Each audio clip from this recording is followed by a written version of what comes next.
The Missing Bronte by Aya Katz. So this has been a bit of an ambitious project. Possibly I reached for something that it was a little bit beyond my actual ability. I wanted to take the painting by Branwell Bronte and use it to try to create a family portrait that includes Charlotte, Branwell, Emily, and Anne. And I started out by looking at the pillar portrait and trying to draw them, only from the shoulder up really is all I'm trying to achieve here. And I want to show their characters, each of them. But I don't necessarily know what they look like. For instance, if you look up, what did Charlotte Bronte look like on YouTube?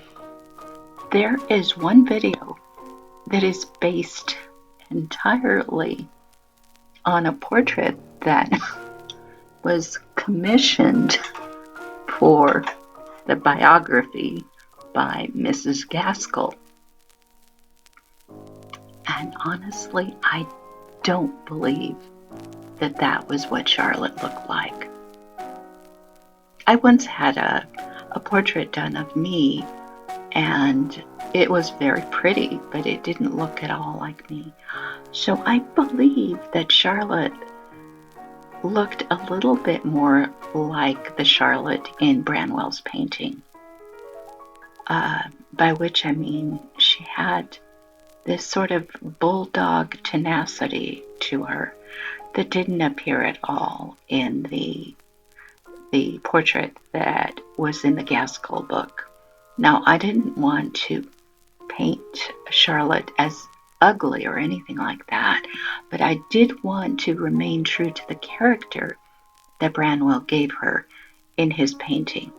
Likewise, there's something a little bit too still for me in the portraits of Emily and Anne that Branwell created.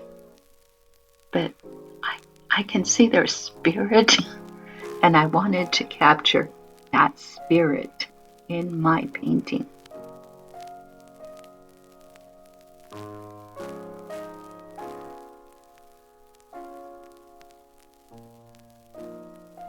Initially, I had the biggest trouble with Anne's face. Anne is closest to us, and I just had a lot of difficulty with her.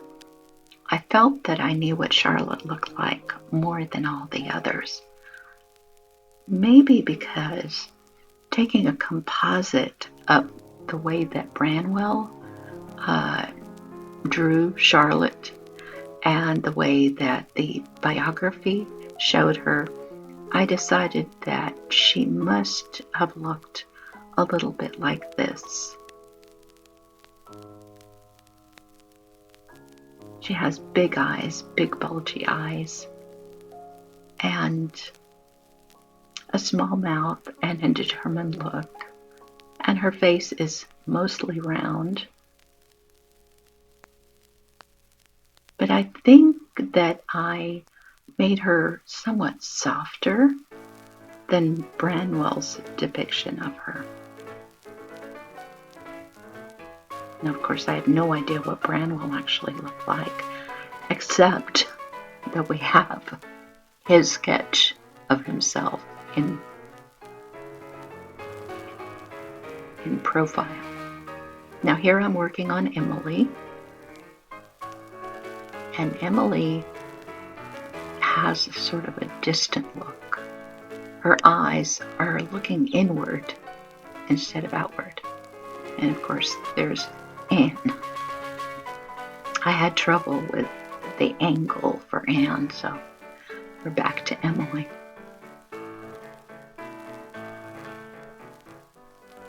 I focused on Emily's eyes and her mouth. Branwell had a way of painting people in half profile that was a little bit difficult for me. I don't know how realistic his rendition of Emily's nose and mouth was, but I'm trying to match the expression, although I allowed Emily to open her mouth a little bit more than in Branwell's portrait.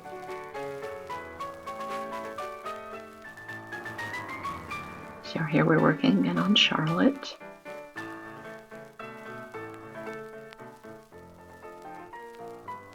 And she's coming along nicely. I can believe in this Charlotte.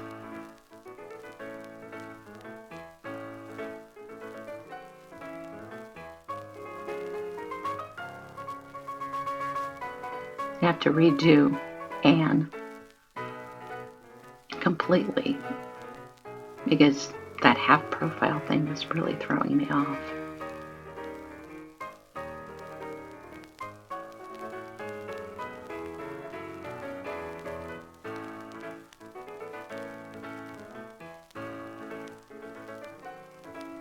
I think of Anne as, well, she's the youngest and she's a pretty thing, but she's slighter than both Emily and Charlotte.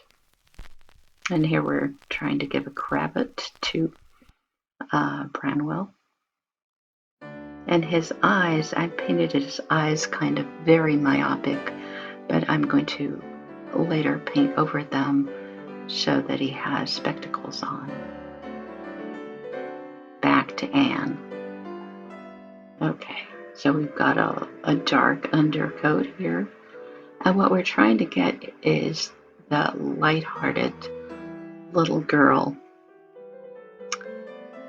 I mean, she's a woman in this painting, but she's still the youngest. And she has a kind of prettiness to her. Small chin, pouty lips, you know, very girlish.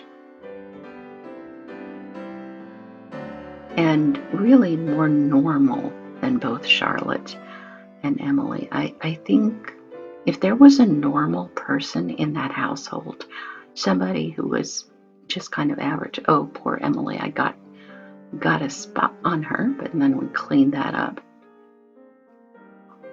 Anyway, if there was a normal person in the Bronte household, a normal child, that would be Anne. She was given to sort of normal morality, normal ideas about how people should be, a little bit moralizing in a way. You know, if you read Agnes Grey and The Tenant of Wildfell Hall, you can see, you know, your average woman can agree with all of that.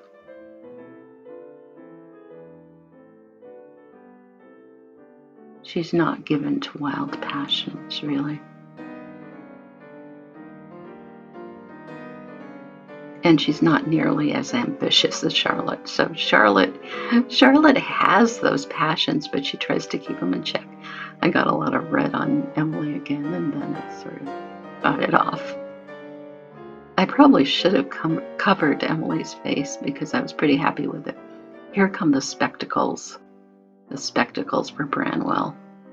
So, you know, I'm hoping that the weird way I painted his eyes makes sense in view of the spectacles. And there you have all four of them, including the missing Bronte.